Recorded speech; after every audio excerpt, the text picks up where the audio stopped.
We all know who Shakib is the best allrounder in the world. এটা তো অস্বীকার করার উপায় নাই। মামলাগুলো তাদের বিরুদ্ধে হয়েছে, হত্যা, এই মামলায় তো আসলে তাদের সংশ্লিষ্টতা আছে বলে আমার মনে হয় না। এক্স্যাক্ট প্রসেসটা যদি আপনি জানতে চান, আমার মনে হয় এটা ক্রীড়ামন্ত্রী, প্রতিমন্ত্রী আমিনুল হক উনি he is the best person to answer that question.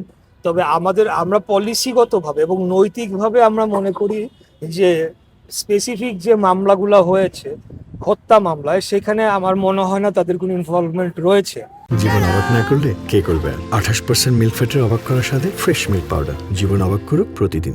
আমি বলতে চাই যে অন্য কোনো ধরনের যদি তাদের বিরুদ্ধে অভিযোগ থেকে থাকে, সেটা থাকলে সেটা তখন সেইভাবে মামলা হওয়া উচিত বা অভিযোগ আনা উচিত। যাই হোক, আপনার প্রশ্ন যেটা বলতে যাচ্ছি যে আমরা তো চাই যে আমাদের জাতীয় ক্রিকেটাররা আসুক, যাতে করে আমাদের টিম পারফরমেন্স ভালো হয়, এখন যা রয়েছে তার থেকে আরো বেটার হয়। কারণ we all know who Shakib is the best allrounder in the world. এটা তো অস্বীকার করার উপায় নাই।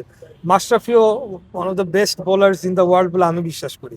তো এখন যদি আইনিভাবে একটা পদক্ষেপ নেওয়া হয়, আমি বিশ্বাস করি ওনারা এসে ফেস করলে ভালো হয়। এবং সেই ক্ষেত্রে আমি তো বললামই যে আমরা যারা ক্রীড়া সংগঠকরা রয়েছি, আমরা মনে করি যে তাদের আসলে পলিটিক্যালি তারা যদি কোনো ভুল করে থাকে বা করে না থাকে, সেটা পরবর্তীতে অন্যভাবে সেটা তাদেরকে তারা ডিল করতে পারে এবং পাবলিক ওপিনিয়ন নিতে পারে বা পাবলিক তাদের ওপিনিয়ন দিতে পারে। কিন্তু যেই মামলাগুলো তাদের বিরুদ্ধে হয়েছে, হত্যা, এই মামলায় তো আসলে তাদের সংশ্লিষ্টতা আছে বলে আমার মনে হয় না। অন্তত আমার মনে হয় বাংলাদেশের বেশিরভাগ মানুষও সেটি বিশ্বাস করে। তো সেইভাবে তাদের বিরুদ্ধে যদি কোনো অন্য অভিযোগ থেকে থাকে, তখন আমার মনে হয় যে তা ওনাদের ডিল করা উচিত বিষয়টা নিয়ে।